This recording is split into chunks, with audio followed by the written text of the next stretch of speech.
What's going on, guys? JTails here with another competitive guide, this time talking about Mewtwo. And before we start, I just want to explain one thing.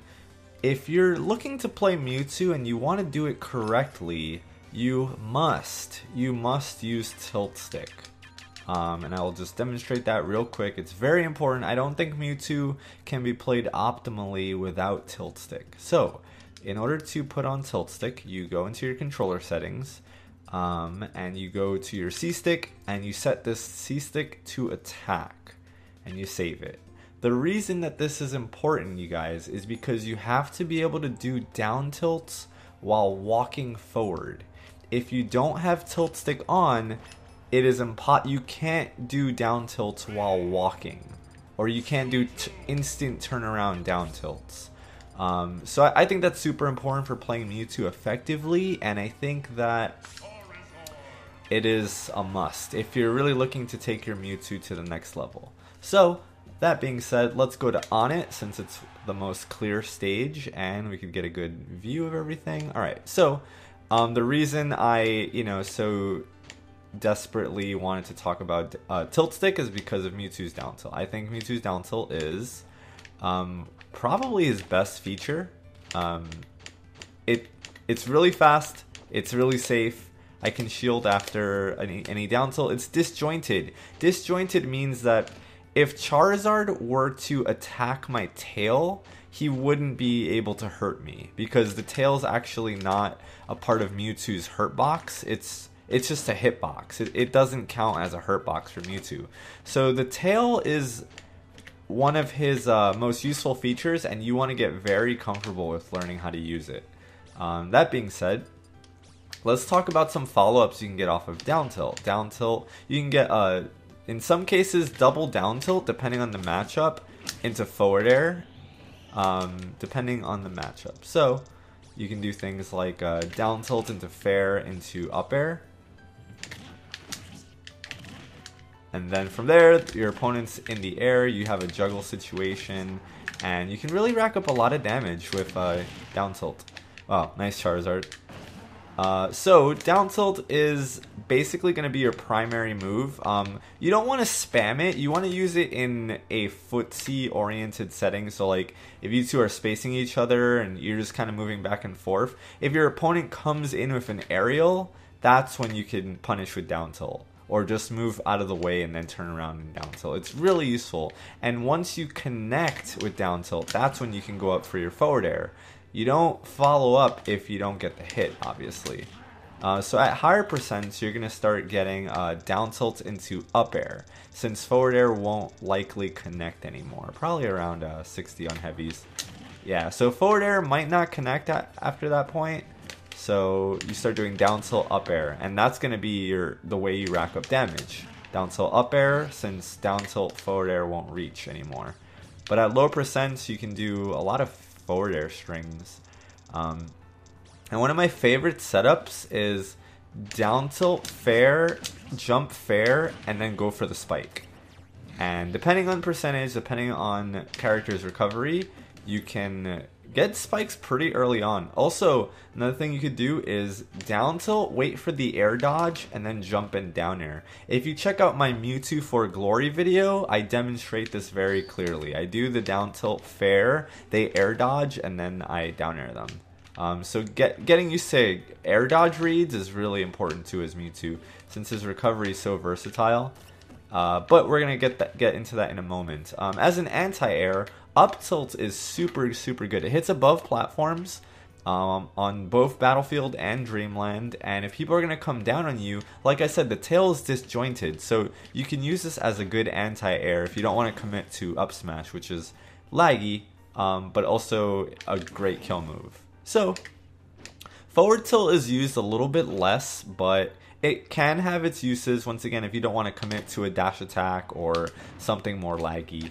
But in general, you're going to want to use short hop forward airs, or full hop fair into falling fair, even short hop air dodge into fair.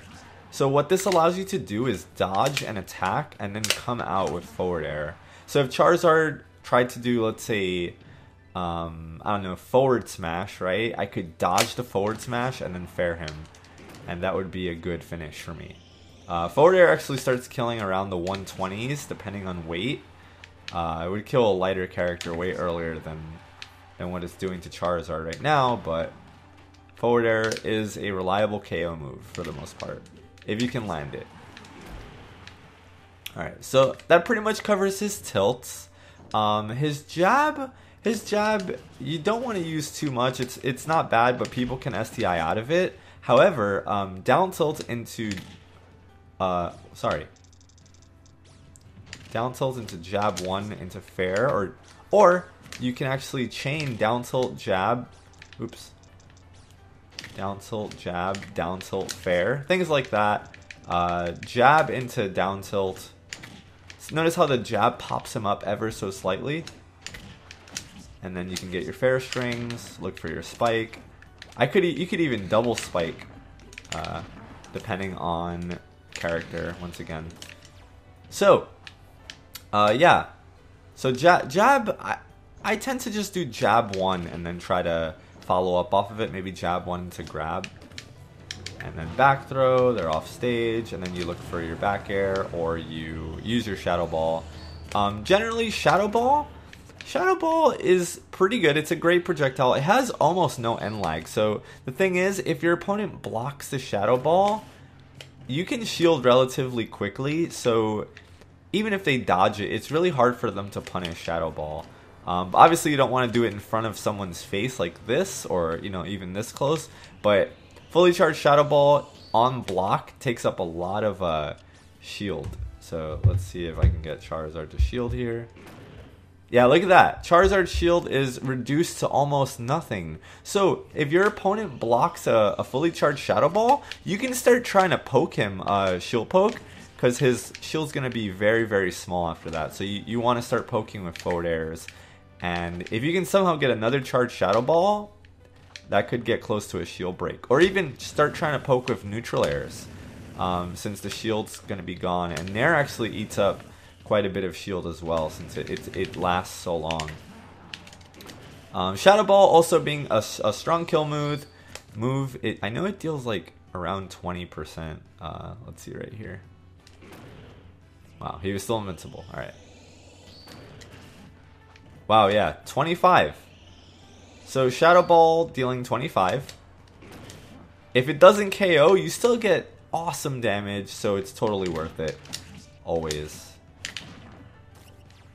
And you can even sometimes connect triple forward airs depending on character and depending on the situation. Yeah, so like that. Let's talk about Mewtwo's side B. So we have Disable as the down B and side B being Confusion. So side B, one thing to note is that players can act right after you do side B. And some characters can actually punish you for side B'ing them.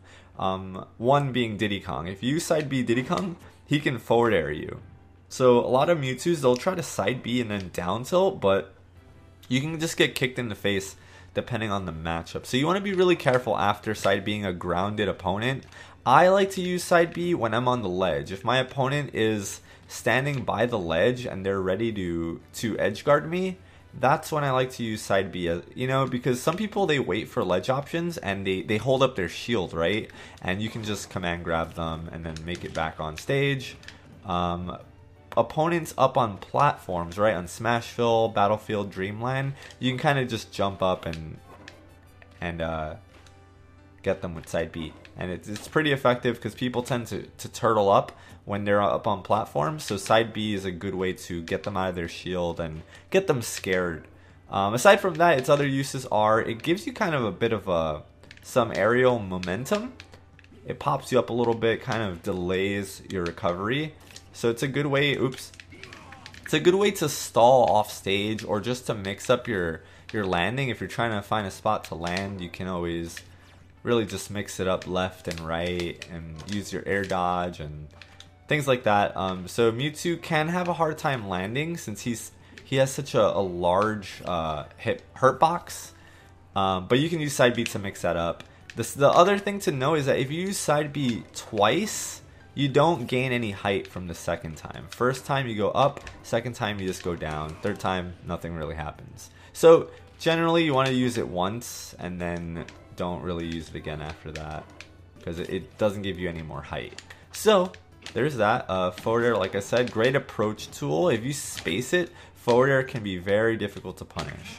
So your early game is going to be looking for some grabs, charging up Shadow Ball and making people approach you. When they do approach you, using fair and down tilt to kind of maintain your zone. Nair also being a great tool.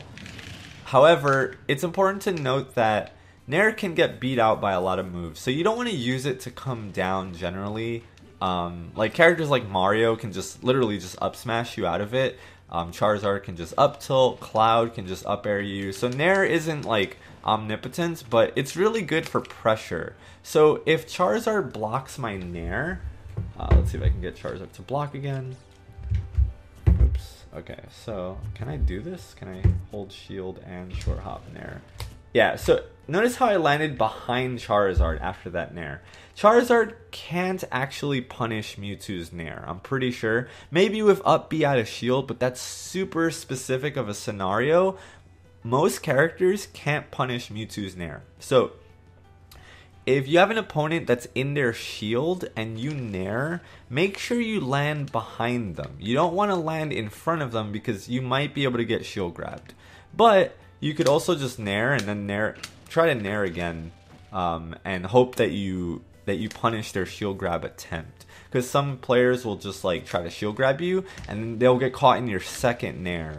I just want people to realize that Nair is rather safe, but you have to space it accordingly. You can't just like fall in front of people's face with Nair. You wanna use it to pressure and to cross up. That's very, very important. Land behind people when you Nair.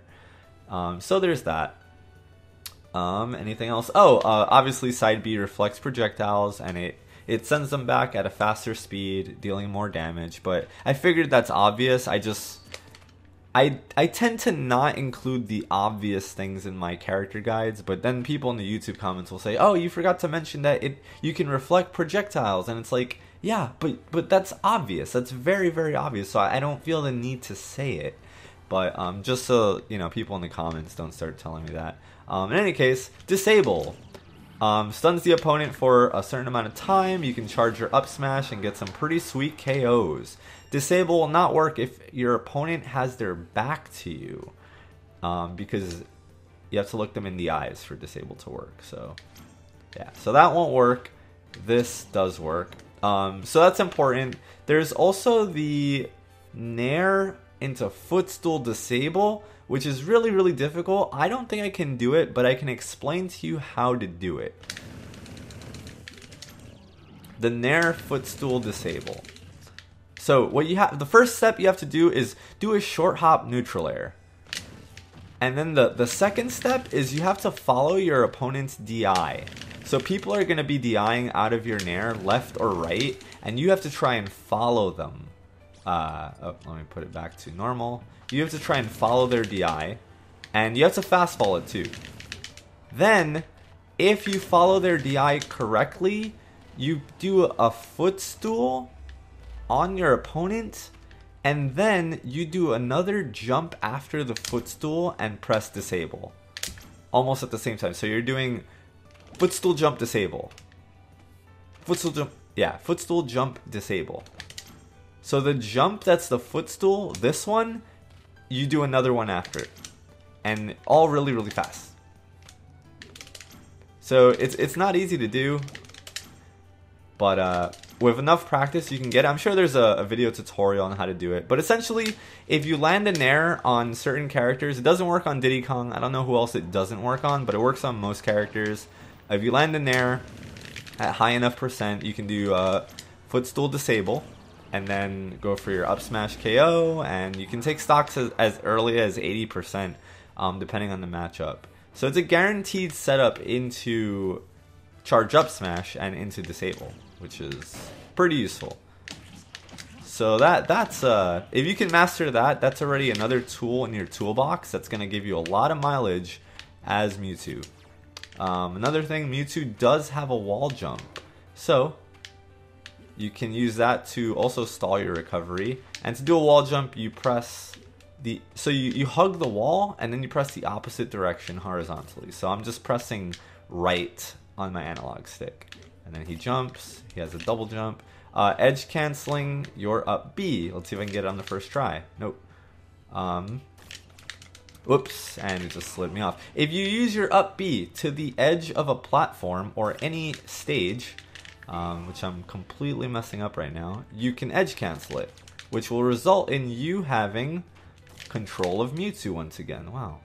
Must be really tough. Oh, there we go. See how I was able to jump out? There we go. So if you edge cancel your up B, you gain full access to Mewtwo, to controlling Mewtwo once again. So on stages like Lylat, on Battlefield, even on Smashville to an extent, if you need a place to land and you get really good at knowing the distance for edge canceling, it's worth trying to go for the edge cancel, in my opinion. Granted, you could get read by your opponent and they could assume that you're going for the edge cancel. So you don't want to do it too often, but this is another thing that needs to be practiced if you want to use Mewtwo to his fullest potential. Mewtwo's not a character that you can just pick up and start playing. To an extent he is because of down tilt and Shadow Ball and all his other options, but if you want to really refine your Mewtwo and get the Nair into disable and edge cancel up Bs and really learn the nuances of this character, I think that a lot of practice is involved. He's not a pick up and play, he's not really too fundamental of a character, he's a pretty technical character.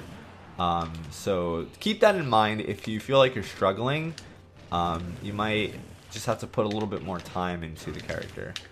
So also to add, off of Nair, you can actually get grab follow-ups. So here's the thing about forward throw. Forward throw, people can DI forward throw. Let me show you. I'm going to hold up as Charizard. So if you saw there, I didn't get full damage for that.